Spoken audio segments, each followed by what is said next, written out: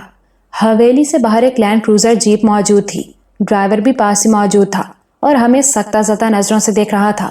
ہم انگریز لڑکی کو کھینچتے ہوئے جیپ میں لے آئے۔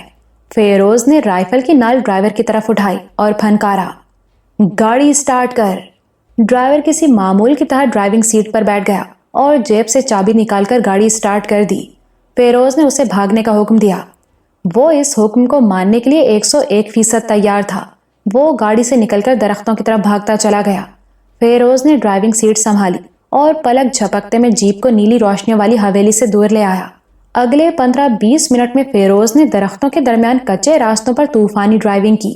لڑکی کو اسحاق نے دبوچ رکھا تھا اور 222 رائفل کی نال اس کی گردن سے لگا رکھی تھی۔ ہم جیپ کے ساتھ ہی فٹ بھر اوپر اچھل رہے تھے اور ہمارے سر بار بار جیپ کی چھت سے ٹکراتے تھے۔ لڑکی سمجھ چکی تھی کہ اب شور مچانے اور مزاحمت کرنے سے کوئی فائدہ نہیں بلکہ الٹا نقصان پہنچ سکتا ہے۔ فیروز کی ڈرائیونگ بھی اس کے لب و لہجے کی طرح سخت ہیجانی تھی۔ اس نے جیپ کو طوفانی انداز سے ایک برساتی نالے میں سے گزار دیا اور پھر ایک نہایت خطرناک ڈھلوان پر اندھا دھند دوڑاتا چلا گیا۔ ایک موقع ایسا آیا کہ جنگل نہایت دشوار ہو گیا اور جیپ نے آگے بڑھنے سے انکار کر دیا۔ درختوں سے ٹکرا کر اس کا فرنٹ برباد ہو چکا تھا اور ایک طرف کے شیشے میں دراڑیں آ گئی تھیں۔ جب جیپ رک گئی تو ہم اس میں سے نکلے اور لڑکی کو لے کر نہایت گھنے تاریک درختوں میں گھس گئے۔ ایک ٹارچ کی مدد سے راستہ دیکھتے ہوئے ہم آگے بڑھ رہے تھے۔ لڑکی کی ساڑھی اس کے بالائی جسم پر سے کھل گئی تھی اور اس کے پیچھے گھسٹ رہی تھی۔ اسحاق نے اسے تیز دھار چاقو سے کاٹا اور پھر پھاڑ کر علیحدہ کر دیا۔ اب لڑکی کی ساڑھی کا بالائی حصہ اس کے جسم پر موجود نہیں تھا۔ اسحاق نے اسے اپنی کمر کے گرد لپیٹ لیا۔ کچھ آگے جا کر لڑکی پھسلی اور گر گئی۔ اسحاق نے اسے اٹھانا چاہا لیکن وہ وہیں بیٹھی رہی اور ہانپتی رہی۔ وہ ٹوٹی پھوٹی اردو میں بولی، حام کا تمہارا کوئی دشمنی نہیں، تم حام کے ساتھ ایسا کیوں کرتا؟ اگر تم کو منی چاہیے تو ہم تم کو دینے کو تیار ہے۔ آئی ایم شیور مائیکل تمہارا ہر مطالبہ پورا کر دے گا۔ ہمیں تمہاری دولت نہ ہی چاہیے، کچھ اور چاہیے۔ اسحاق سفاک لہجے میں بولا، بتاؤ کیا چاہیے؟ میں مرنا نہیں چاہتی، بس یہی ہماری مجبوری ہے، ہم تمہیں زندہ نہ ہی چھوڑ سکتے۔ اسحاق نے اس کے سرخی مائل بالوں کو پکڑ کر زوردار جھٹکے دیے اور پھر تیش کے عالم میں اس کا چہرہ گیلی زمین میں دھنسا دیا۔ وہ کچھ بول رہی تھی مگر اس کی آواز ہماری سمجھ میں نہیں آ رہی تھی۔ یقیناً وہ منت سماجت ہی کر رہی تھی۔ اس نے ایک بار پھر مائیکل کا نام بھی لیا۔ یہ مائیکل کون ہے؟ میں نے پوچھا۔ اس کتیا کا شوہر اور جارج حرامی کا یار، وہ بھی ڈاکٹر ہے۔ چہرہ کیچڑ میں دھنس جانے کی وجہ سے ماریا کا سانس بند ہو رہا تھا۔ جب وہ ہاتھ پاؤں پھینکنے لگی تو اسحاق نے اس کی گردن پر سے دباؤ ہٹا دیا۔ ٹارچ کی روشنی میں ماریا کا چہرہ دہشت کی تصویر نظر آتا تھا۔ اس نے ایک ہاتھ سے اپنے چہرے کا کیچڑ صاف کیا اور ڈری ڈری آنکھوں سے ہمیں دیکھنے لگی۔ یہ وہی خوف تھا جو ہر اس جوان لڑکی کی آنکھوں میں نظر آ سکتا ہے جسے مسلح افراد نے اغوا کر لیا ہو اور کسی تنہا جگہ پر لے آئے ہوں۔ یہ اپنی آبرو کا خوف ہوتا ہے۔ ماریا بھی غالباً یہی سمجھ رہی تھی کہ آنے والے منٹوں یا گھنٹوں میں اس کے ساتھ کچھ برا ہونے والا ہے۔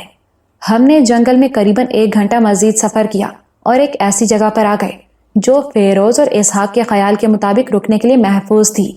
یہ جگہ نباتات سے اٹی ہوئی تھی۔ یہ تو رات تھی، غالباً دن میں بھی یہاں سورج کی روشنی کا گزر نہیں ہوتا تھا۔ یہاں گنجان درختوں کے درمیان تھوڑی سی خالی جگہ تھی۔ رات کے وقت ایسی جگہوں پر جنگلی جانوروں کا بہت ڈر ہوتا ہے اور آگ جلانا پڑتی ہے، لیکن ہم آگ جلانے کا خطرہ مول نہیں لے سکتے تھے۔ یقینی بات تھی کہ اب تک ہماری تلاش شروع ہو چکی ہوگی، ہمیں صرف ٹارچ کی روشنی پر ہی اکتفا کرنا تھا۔ اسحاق کی آنکھیں انگاروں کی طرح دہک رہی تھیں۔ یہاں پہنچتے ہی وہ جیسے انگریز لڑکی ماریا پر پل پڑا۔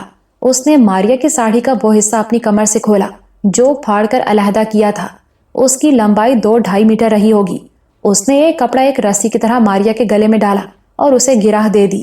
ماریا خوف سے چلانے لگی، ہیلپ ہیلپ، کوئی ہے؟ یہاں کس نے ہونا تھا؟ کپڑے کا دوسرا سرا اسحاق کے ہاتھ میں تھا۔ وہ ٹارچ کی روشنی میں کوئی ایسی مناسب شاخ ڈھونڈ رہا تھا جس پر لٹکا کر سفید فام ماریا کو پھانسی دے سکے، اور وہ یہ کام کرنے کے لیے 100% تیار تھا۔ اس پر جنون کسی کیفیت طاری تھی۔ وہ پھنکارنے لگا، میری بہن جس طرح مری تھی تجھے بھی اسی طرح مرنا ہوگا۔ بس اتنی رعایت تجھ سے ضرور کریں گے کہ تیری عزت خراب نہ ہی کریں گے۔ اس نے ساڑھی کے کپڑے کو زوردار جھٹکا دیا۔ سانس ماریا کے گلے میں اٹکنے لگی۔ وہ ہوا کے لیے تڑپنا شروع ہو گئی۔ ہاں اسی طرح، اسحاق نے زہرناک لہجے میں کہا۔ وہ بھی ایسے ہی سانس کے لیے تڑپ تڑپ کر مری تھی۔ زہر کے سبب اس کا گلا اندر سے سوج گیا تھا۔ وہ ہوا کھینچ نہ ہی سکتی تھی۔ آج تو بھی نہ ہی کھینچ سکے گی۔ اس نے شیشم کی ایک موٹی شاخ پکڑ کر نیچے جھکائی اور ساڑھی کے کپڑے کا دوسرا سرا شاخ کے اوپر سے گزار دیا۔ اب وہ زور لگا کر کسی بھی وقت ماریا کو ہوا میں لٹکا سکتا تھا۔ اب میری سمجھ میں یہ بات آ رہی تھی کہ کچھ دیر پہلے اسحاق نے فیروز سے یہ وعدہ کیوں لیا تھا کہ جارج کی بہن کو زندہ پکڑنا ہے۔ وہ اسے اپنے طریقے سے قتل کرنا چاہتا تھا، اور وہ آگ ٹھنڈی کرنے کا خواہاں تھا جو کئی ماہ سے اس کے سینے میں بھڑک رہی تھی۔ میں نے فیروز کی طرف دیکھا۔ فیروز تذبذب میں دکھائی دیتا تھا۔ وہ جیسے فیصلہ نہیں کر پا رہا تھا کہ لڑکی کو مار دینا چاہیے یا نہیں۔ میں نے فیروز کو ایک طرف لے جاتے ہوئے کہا، ہمیں اپنا دل دماغ ٹھنڈا رکھنا چاہیے۔ یہ لڑکی ہمارے ہاتھ میں آ گئی ہے۔ ایک طرح سے یہ جارج کی دکھتی رگ ہے۔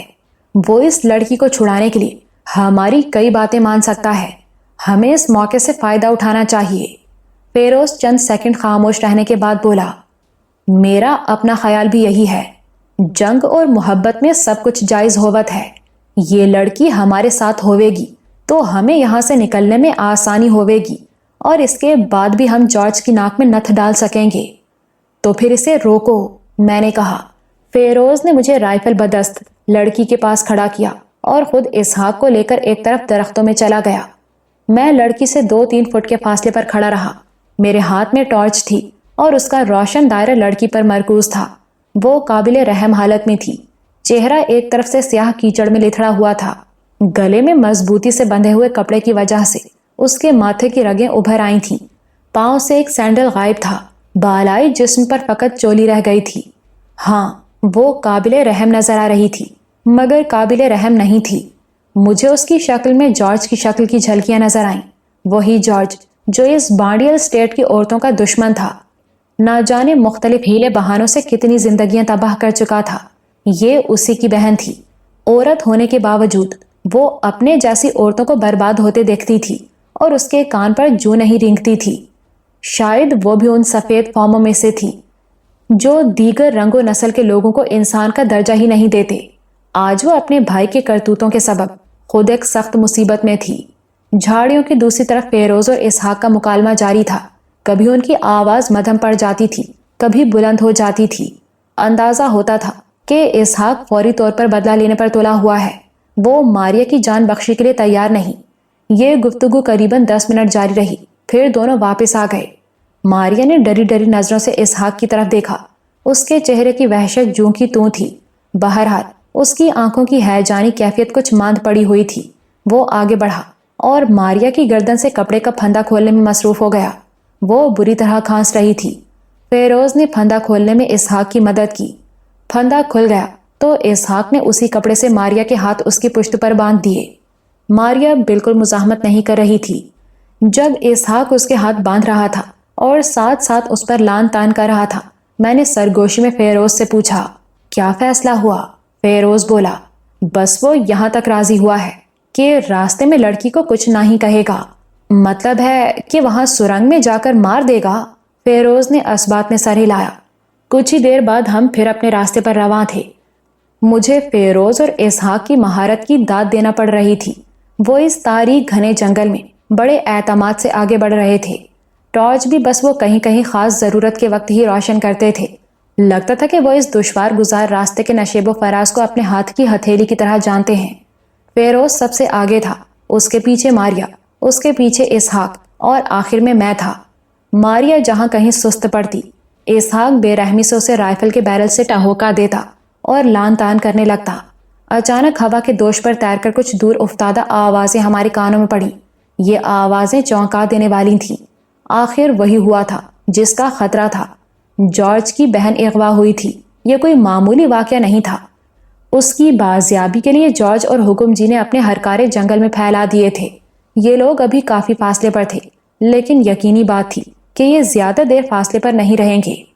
امید نہیں تھی کہ یہ لوگ اتنی جلدی ہماری راہ پر لگ جاویں گے۔ اسحاق نے دانت پیسے۔ اب اس حرامزادی کے زندہ ہونے کا فائدہ ہوئے گا ہمیں۔ فیروز نے بھی جلتی ہوئی سرگوشی کی۔ واقعی یہ لڑکی اب ہمارے لیے ایک قیمتی اثاثے کی طرح ہو گئی تھی۔ فیروز کو یقین تھا کہ جارج اور اس کے ہرکارے کسی صورت بھی ماریا کی زندگی کا رسک نہیں لیں گے۔ اب ہم نے ٹارچ مستقل طور پر بجھا دی اور بہت احتیاط مگر تیزی سے آگے بڑھنے لگے۔ اگلے آدھ پون گھنٹے میں فیروز اور اسحاق نے کئی موڑ مڑے اور شارٹ کٹ راستے استعمال کیے، لیکن جلد ہی ہمیں اندازہ ہو گیا کہ ہم تعاقب کرنے والوں سے اپنا فاصلہ بڑھانے میں کامیاب نہیں ہو سکے۔ وہ مسلسل ہمارے پیچھے آ رہے تھے۔ اچانک فیروز رک گیا۔ اس نے دھیان سے میری طرف دیکھا، پھر وہ ایک دم بیٹھ گیا اور اپنا سر دونوں ہاتھوں میں تھام لیا۔ بظاہر یہی لگا کہ وہ ہانپ کر بیٹھا ہے، لیکن میں اس کے چہرے کے بدلے ہوئے تاثرات دیکھ چکا تھا اور میرا دل کہہ رہا تھا کہ یہ بات کچھ اور ہے۔ کیا ہوا؟ میں نے اس سے پوچھا۔ کچھ نہیں، اس نے نفی میں سر ہلایا۔ کچھ تو ہے، شاید تم چھپا رہے ہو، میں نے کہا۔ وہ چند لمحے میری طرف دیکھتا رہا۔ تاریکی میں اس کے تاثرات پوری طرح دکھائی نہیں دیتے تھے، تاہم اندازہ ہو رہا تھا کہ وہ ایک دم سخت پریشان ہو گیا ہے۔ اس نے ایک نظر اسحاق پر ڈالی۔ وہ رائفل ماریا کی پشت سے لگائے چوکس کھڑا تھا۔ اس نے 222 رائفل ایک ہاتھ سے تھام رکھی تھی، اپنے دوسرے ہاتھ سے وہ ماریا کے بندھے ہوئے ہاتھوں کی گرہ ٹٹول رہا تھا۔ اس کے ذہن میں بجا طور پر یہ خطرہ موجود تھا کہ ماریا کوئی چالاکی دکھانے کی کوشش نہ کرے۔ اس حوالے سے میرا اپنا تجربہ بھی یہی کہتا تھا کہ ماریا ٹائپ کے سفید فام غیر ملکی زیر ہونے کے باوجود بھی زیر نہیں ہوتے۔ وہ اپنی ذہنی برتری کے زام میں چالاکی دکھانے کا موقع تلاش کرتے رہتے ہیں۔ فیروز مجھے ایک طرف لے گیا اور ہولے سے بولا، کیا تمہیں اس بات پر وشواس ہے جو عام طور پر تمہارے بارے میں اور کچھ دوسرے بندوں کے بارے میں کہی جاوت ہے؟ کون سی بات؟ یہی کہ تم لوگن کہیں بھی اپنی مرضی سے نہ ہی جا سکت ہو اور نہ ہی اس اسٹیٹ سے باہر نکل سکت ہو۔ میں سناٹے میں رہ گیا۔ ایک سرد لہر سی ریڑھ کی ہڈی میں دوڑتی محسوس ہوئی۔ تمہارا مطلب ہے کہ یہ لوگ میری وجہ سے ہمارے پیچھے آ رہے ہیں؟ میں نے اٹک اٹک کر پوچھا۔ وہ خاموش رہا، بس اسی طرح بے حرکت بیٹھا رہا اور ان دور افتادہ آوازوں کو سنتا رہا جو ہوا کے جھونکوں کے ساتھ بہت مدھم صورت میں ہم تک پہنچ رہی تھیں۔ اسحاق کو شاید ماریا کے ہاتھوں کی کمزور بندش کا احساس ہوا تھا۔ وہ اس کے ہاتھ دوبارہ سے باندھنے میں مصروف ہو گیا تھا۔ فیروز نے کھوئی کھوئی نظروں سے میری طرف دیکھا اور بدستور سرگوشی کے لہجے میں بولا، کیا تم جادو ٹونے اور عملیات وغیرہ پر وشواس رکھتے ہو؟ کیا تم رکھتے ہو؟ میں نے جوابی سوال کیا۔ وہ ذرا توقف سے بولا، رکھتا بھی ہوں اور نہیں بھی، لیکن ایک بات سچ ہے، جو بات ہماری سمجھ میں نہیں آتی اس کے پیچھے کوئی نہ کوئی انہونی وجہ تو ضرور ہوت ہے۔ میں اچھی طرح سمجھ رہا تھا کہ یہ روحانیت اور مادیت وغیرہ پر بحث کرنے کا وقت نہیں ہے۔ ہمیں اپنے پیچھے آتے ہوئے دشمن سے خطرہ تھا اور یہ خطرہ تیزی سے ہماری طرف بڑھ رہا تھا۔ یوں لگتا تھا کہ وہ لوگ پھیل کر آگے بڑھ رہے ہیں۔ ان کی آوازیں دو مختلف اطراف سے آ رہی تھیں۔ فیروز خاموش تھا اور اس کی خاموشی گمبھیر تھی۔ آخر میں نے پوچھا، تم کیا چاہتے ہو؟ اگر تم مناسب سمجھتے ہو تو میں تم لوگوں سے علیحدہ ہو جاتا ہوں۔ نہیں، ایسی بات دماغ میں بھی نہ لانا۔ ہم ساتھ چلے ہیں۔ ہم نے اکٹھے جینے مرنے کا عہد کیا ہے اور یہ عہد پورا ہوئے گا۔ لیکن یہ بھی تو ٹھیک نہیں کہ یہ عہد پورا کرتے کرتے ہم سارے ہی دھر لیے جائیں۔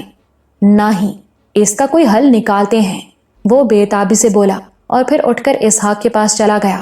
اسحاق اور وہ ایک طرف جا کر مدھم آواز میں باتیں کرنے لگے۔ میں ماریا کی نگرانی کے لیے اس کے پاس جا کھڑا ہوا۔ وہ درخت سے ٹیک لگائے کھڑی تھی اور بار بار میری رائفل کی طرف متوحش نظروں سے دیکھ لیتی تھی۔ اسحاق اور فیروز کا مکالمہ 2-3 منٹ میں ختم ہو گیا۔ وہ دونوں جیسے کسی نتیجے پر پہنچ گئے تھے۔ میں ذہنی طور پر پوری طرح تیار تھا۔ اگر وہ اپنے اندیشوں کے پیش نظر مجھے خود سے علیحدہ ہونے کا کہتے تو میں فوراً ہو جاتا، لیکن انہوں نے ایسی کوئی بات نہیں کہی۔ فیروز بولا، ہم کالی مٹی والے راستے کی طرف سے جاویں گے۔ یہاں ندی بہت تیز چلت ہے، اگر ہم کسی طرح اسے پار کر گئے تو ہمارے بچنے کی آشا پیدا ہو جاوے گی۔ وہاں ندی پار کرنے کا کوئی انتظام ہے؟ ہاں انتظام تو ہے، اب اللہ کرے یہ انتظام ہمارے کام آ سکے، اسحاق نے کہا۔ ایک بار پھر بھیگی بھیگی سی تاریکی میں ہمارا سفر شروع ہوا۔ اب سمت بدل گئی تھی، ہم قدرے ڈھلوان راستے پر بائیں طرف جا رہے تھے۔ یہاں درختوں اور خودرو جھاڑ جھنکاڑ کی وجہ سے بار بار ہمارا راستہ مسدود ہو رہا تھا۔ کئی جگہ ہمیں درختوں کے درمیان سے بیٹھ کر اور رینگ کر گزرنا پڑتا۔ کپڑے الجھ رہے تھے اور جسم کے مختلف حصوں پر گہری خراشیں آ رہی تھیں۔ ماریہ کے لیے سفر زیادہ مشکل تھا کیونکہ اس کے ہاتھ عقب میں بندھے ہوئے تھے۔ اب اسحاق نے اس پر سے رائفل ہٹا لی تھی اور اسے بازو سے پکڑ کر اپنے ساتھ سہارا دے رہا تھا۔ اس کے ساتھ ساتھ ہم عقب سے آنے والی آوازوں پر بھی دھیان رکھے ہوئے تھے۔ گاہے بگاہے آوازوں کی موجودگی ثابت ہوتی تھی۔ قریباً 1 گھنٹے تک ہم نے یہ نہایت دشوار سفر ایک ڈھلوان پر طے کیا۔ یہ ڈھلوان غیر محسوس لیکن مسلسل تھی۔ ہم بوقت ضرورت صرف چند سیکنڈ کے لیے ٹارچ روشن کرتے تھے۔ ایک مرتبہ جب ایسے ہی اسحاق نے ٹارچ روشن کی تو ہمیں خود سے صرف 8-10 قدم کے فاصلے پر 2 نہایت چمکیلی آنکھیں نظر آئیں۔ اس کے ساتھ ہی خطرے کا شدید احساس ہوا۔ یہ جھاڑیوں میں دبکا ہوا کوئی جانور تھا۔ ہم اپنی جگہ ساکت رہ گئے۔ تیندوا، فیروز کے منہ سے بے ساختہ سرسراتی ہوئی آواز نکلی۔ ہم اپنی جگہ پتھر بنے کھڑے تھے۔ تب فیروز نے پھرتی دکھائی۔ اس نے تیزی کے ساتھ رائفل پوزیشن کی اور فائر کر دیا۔ رائفل سے شعلہ نکلا اور جنگل دھماکے سے گونج اٹھا۔ وہ تیندوا یا جو کچھ بھی تھا جھٹکے سے پیچھے گیا۔ یقیناً اسے گولی لگی تھی۔ ایک کربناک آواز بلند ہوئی اور روشن آنکھیں جو چھوٹے چھوٹے سرخ بلبلوں کی طرح نظر آتی تھیں تیزی سے تاریکی میں اوجھل ہو گئیں۔ کسی درندے کو اس قدر قریب سے دیکھنے کا یہ میرا پہلا اتفاق تھا۔ درست کہتے ہیں کہ بڑے خطرے کے وقت نسبتاً چھوٹے خطرے کی اہمیت ختم ہو جاتی ہے۔ فیروز کو بھی معلوم تھا کہ فائر کی آواز ہمارے دشمنوں کو ہمارے مزید قریب لے آئے گی، لیکن خونخوار جانور کو اپنے روبرو دیکھ کر وہ پیچھے آنے والے خطرے کو بھول گیا تھا، اور اس کی جگہ کوئی بھی ہوتا تو ایسا ہی کرتا۔ اب جانور تو زخمی ہو کر راہ فرار اختیار کر گیا تھا، لیکن جو جانور ہمارے پیچھے آ رہے تھے ان کو واضح رہنمائی مل گئی تھی۔ ندی کتنی دور ہے؟ میں نے فیروز سے پوچھا۔ بس اب پہنچنے ہی والے ہیں، فیروز نے ہانپی ہوئی آواز میں جواب دیا۔ واقعی لگ رہا تھا کہ ہم نباتات کے اس گھنے جال سے نکل کر کسی کھلی جگہ پر پہنچنے والے ہیں۔ ڈھلوان قدرے بڑھ گئی تھی، سامنے سے ہوا کی آمد بھی محسوس ہو رہی تھی۔ ذرا آگے گئے تو پانی کا مدھم شور بھی سنائی دینے لگا۔ یقیناً یہ چوڑے پاٹ والی ایک تیز رفتار ندی تھی۔ ہمارے تھکے ہارے جسموں میں نئی توانائی آ گئی۔ جوں جوں آگے بڑھتے گئے پانی کا شور بلند ہوتا گیا۔ آخر ہم لمبے سرکنڈوں میں سے گزر کر ندی کے کنارے پہنچ گئے۔ تاروں کی مدھم روشنی میں اس تیز رفتار آبی گزرگاہ کا پاٹ خاصا وسیع نظر آتا تھا۔ کنارے دلدلی تھے اور یہاں بہت سنبھل کر پاؤں رکھنا پڑ رہا تھا۔ قریب ہی گھاس پھوس کی ایک جھونپڑی نظر آئی۔ یہاں 2 گھوڑے بندھے ہوئے تھے اور رکھوالی کا کتا تھا۔ کتے نے ہماری آمد محسوس کرتے ہی شور مچانا شروع کر دیا اور بے چینی سے اپنے کھونٹے کے گرد چکر کاٹ رہا تھا۔ ندی کے کنارے پر ساتھ ساتھ 3 کشتیاں بندھی ہوئی تھیں۔ ایک ذرا بڑی تھی اور اس پر ترپال تنی ہوئی تھی۔ یہ غالباً مچھلیاں پکڑنے کے لیے بھی استعمال ہوتی تھی۔ 2 کشتیاں عام سائز کی تھیں۔ جلد ہی کتے کا شور شرابہ رنگ لے آیا۔ جھونپڑی کا دروازہ کھلا اور ایک سایہ متحرک دکھائی دیا۔ فیروز نے ٹارچ کی روشنی اس پر ڈالی۔ یہ بڑھی ہوئی سفید شیو والا ایک ادھیڑ عمر شخص تھا۔ اس کے ہاتھ میں ایک بدحال سی دیسی بندوق تھی۔ وہ فی الوقت صرف ایک لنگی میں دکھائی دے رہا تھا۔ کون ہو بھائی؟ وہ دھاڑ کر بولا۔ بندوق نیچے کر لو، نہ ہی تو اتنی گولیاں لگیں گی کہ شکل پہچاننا مشکل ہو جاوے گی، فیروز بھی جواباً گرجا۔ اس کے ساتھ ہی اس نے ٹارچ کے روشن دائرے کو حرکت دے کر میرے اور اسحاق کے ہاتھوں میں پکڑی ہوئی جدید رائفلوں کو ہائی لائٹ کیا۔ بات ادھیڑ عمر شخص کی سمجھ میں آ گئی۔ اس نے بندوق کی نال نیچے جھکا لی۔ اس کا کتا مسلسل اچھل اچھل کر شور مچا رہا تھا۔ اچانک اس نے کھونٹا اکھاڑ لیا اور تیر کی طرح ہماری طرف لپکا۔ یہ نمک حلالی اسے مہنگی پڑی۔ اسحاق نے اپنی 222 کا ٹریگر دبا دیا۔ اندازہ ہوتا تھا کہ اس کا نشانہ کافی اچھا ہے۔ پہلی گولی نے ہی کتے کو ڈھیر کر دیا۔ وہ ہم سے 8-10 قدم کے فاصلے پر 2 لڑھکنیاں کھا کر بے سدھ ہو گیا۔ دھماکے سے جہاں قرب و جوار گونجے وہیں جھونپڑی کے اندر سے چلانے کی آواز بھی سنائی دی۔ یہ نسوانی آواز تھی۔ لگتا تھا کہ جھونپڑی میں ایک یا ایک سے زائد عورتیں موجود ہیں۔ کتے کو گولی لگنے کا منظر ادھیڑ عمر شخص کو سکتہ زدہ کر گیا۔ فیروز پھر گرجا، بندوق نیچے پھینک، نہ ہی تو آوت ہے گولی تیرے کھوپڑے میں۔ فکرے کے آخر میں ایک زوردار گالی بھی تھی۔ اس مرتبہ ادھیڑ عمر شخص نے بندوق پھینک دی۔ فیروز نے اسے پیچھے ہٹنے کا حکم دیا۔ جب وہ 4-5 قدم پیچھے ہٹ گیا تو فیروز نے اس کی بندوق اٹھا لی۔ ہمارے پاس وقت بہت کم تھا۔ ہم جھونپڑی کے پیچھے سیاہ جنگل میں چند جگنوں سے چمکتے دیکھ سکتے تھے۔ یقیناً یہ ہمارے عقب میں آنے والوں کی ٹارچیں تھیں۔ فیروز مجھ سے مخاطب ہو کر تیزی سے بولا، مہروز تم دیکھو جھونپڑی میں اور کون ہے؟ ہم کشتیوں کو دیکھت ہیں۔ میں نے اسبات میں سر ہلایا۔ فیروز اور اسحاق تیز قدموں سے کشتیوں کی طرف بڑھ گئے۔ ماریا ان کے ساتھ تھی۔ اس کے ہاتھ بدستور پشت پر بندھے ہوئے تھے۔ وہ عقل مندی دکھا رہی تھی کہ بالکل مزاحمت نہیں کر رہی تھی، ورنہ اسے اب تک اسحاق کی طرف سے کئی چوٹیں سہنا پڑ چکی ہوتی۔ میں نے رائفل کے زور پر ادھیڑ عمر شخص کو اس کی جھونپڑی سے کچھ مزید پیچھے ہٹا دیا، پھر جھونپڑی کے دروازے کو لات مار کر کھولا۔ یہ چوبی دروازہ تھا اور اس پر ٹین کا پتر چڑھا ہوا تھا۔ میں نے ٹارچ کا روشن دائرہ جھونپڑی میں پھینکا تو اندر ایک سکڑی سمٹی مقامی لڑکی نظر آئی۔ اس نے اپنے جسم کے گرد چادر لپیٹ رکھی تھی اور ایک گوشے میں دبکی ہوئی تھی۔ وہ مجھے دیکھ کر واویلا کرنے لگی۔ جلد ہی مجھے اندازہ ہو گیا کہ دونوں میاں بیوی ہیں اور رات کے اس پہر رومانی موڈ میں سو رہے تھے یا جاگ رہے تھے۔ دونوں کی عمروں میں بہت فرق تھا، لیکن اس فرق کی وجہ جاننے اور تفصیل میں جانے کا وقت ہرگز نہیں تھا۔ میں نے بڑی سرعت سے جھونپڑی کی تلاشی لی۔ وہاں پہ کلہاڑی کے سوا کوئی ہتھیار موجود نہیں تھا۔ یہ عجیب سے پھل والی تیز دھار کلہاڑی تھی۔ میں نے یہ کلہاڑی بھی قبضے میں لے لی اور جھونپڑی سے باہر نکل آیا۔ ادھیڑ عمر شخص جو یقیناً کنارے پر کھڑی تینوں کشتیوں کا مالک تھا، حکم کا منتظر تھا۔ ہمارے لب و لہجے اور انداز نے اسے تقریباً دہشت زدہ کر دیا تھا۔ یوں لگتا تھا کہ اس میں مزاحمت کی قوت بالکل ختم ہو چکی ہے۔ حالانکہ دیکھا جاتا تو یہ شخص کمزور اعصاب کا مالک نہیں ہو سکتا تھا۔ اس تیز رفتار ندی اور گھنے جنگل کے خطرناک سنگم پر ایک جھونپڑی میں اپنے کتے اور بندوق کے ساتھ تنہا رہنے والا شخص کمزور اعصاب کا مالک تو نہیں ہو سکتا تھا۔ پہلی بار مجھے معلوم ہو رہا تھا کہ طاقت کیا ہوتی ہے اور موزور رویوں کے سامنے اچھے بھلے لوگ کیسے مغلوب ہو جاتے ہیں۔ ادھیڑ عمر شخص ڈگمگاتا ہوا جھونپڑی میں داخل ہوا تو میں نے تحکمانہ لہجے میں کہا، اپنی بیوی کے ساتھ لیٹ جا اور اوپر چادر لے لے۔ خبردار، جو تم دونوں میں سے کسی نے چادر سے منہ باہر نکالنے کی کوشش کی، اگر ایسا ہوا تو تم دونوں کی لاشیں بھی کتے کے پاس پڑی نظر آئیں گی۔ ان دونوں نے لیٹ کر چادر اپنے اوپر تان لی۔ میں جھونپڑی کا دروازہ باہر سے بند کر کے کنارے کی طرف آ گیا۔ میرے پہنچنے تک فیروز اور اسحاق نے 2 چھوٹی کشتیوں کی رسیاں کاٹ کر انہیں پانی کے تیز بہاؤ میں بہا دیا تھا۔ تیسری کشتی میں ہم خود سوار ہو گئے۔ اب دور دور تک اور کوئی کشتی دکھائی نہیں دیتی تھی۔ فیروز نے لمبے بانس نما چپو کی مدد سے کشتی کو تیزی سے دوسرے کنارے کی طرف کھیننا شروع کر دیا۔ رواں دواں بہاؤ کی وجہ سے ہم پلک جھپکتے میں جھونپڑی سے بہت دور نکل آئے۔ جھونپڑیوں کے ساتھ ساتھ درختوں میں چمکتے ہوئے جگنو بھی ہم سے بہت زیادہ دور رہ گئے۔ ہمیں ایسے تیز رفتار اور کامیاب فرار کی توقع ہرگز نہیں تھی۔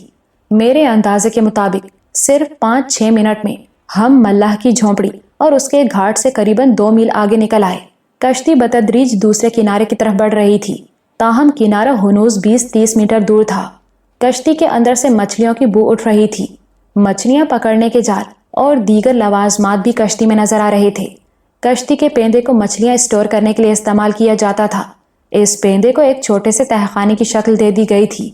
ایک گول سوراخ کے ذریعے اس 4-5 فٹ گہرے تہخانے میں داخل ہوا جا سکتا تھا۔ میں نے ٹارچ کی روشنی میں دیکھا، یہ اسٹور نما تہخانہ فی الحال خالی تھا۔ اس میں مچھلیاں صاف کرنے اور انہیں نمک وغیرہ لگا کر محفوظ کرنے کا انتظام موجود تھا۔ فیروز نے بہت کوشش کر کے ندی کا دوسرا کنارہ پکڑا، ورنہ ہمیں یوں لگ رہا تھا کہ تاریک پانی کا سرکش بہاؤ ہمیں مزید کئی میل آگے لے جائے گا۔ اب کشتی کو روکنے کا مسئلہ تھا۔ وہ کافی وزندار تھی اور اس کا مومنٹم تھا۔ ایک مناسب جگہ پر فیروز اور اسحاق چھلانگیں لگا کر کنارے پر پہنچے اور انہوں نے رسوں کی مدد سے کشتی کو سنبھالا۔ اس دوران میں رائفل بدست ماریا کے پاس موجود رہا۔ کشتی رک گئی تو میں نے اور اسحاق نے ماریا کو سہارا دے کر نیچے اتارا۔ ہاتھ پشت پر بندھے ہونے کی وجہ سے وہ اوندھے منہ ریت پر گر گئی۔ اس سے پہلے کہ میں بھی ماریا کے پیچھے کنارے پر اتر جاتا، ایک آہٹ نے مجھے چونکا دیا۔ مجھے یوں لگا کہ کشتی کے چھوٹے سے تہخانے میں کوئی موجود ہے۔ کیا بات ہے؟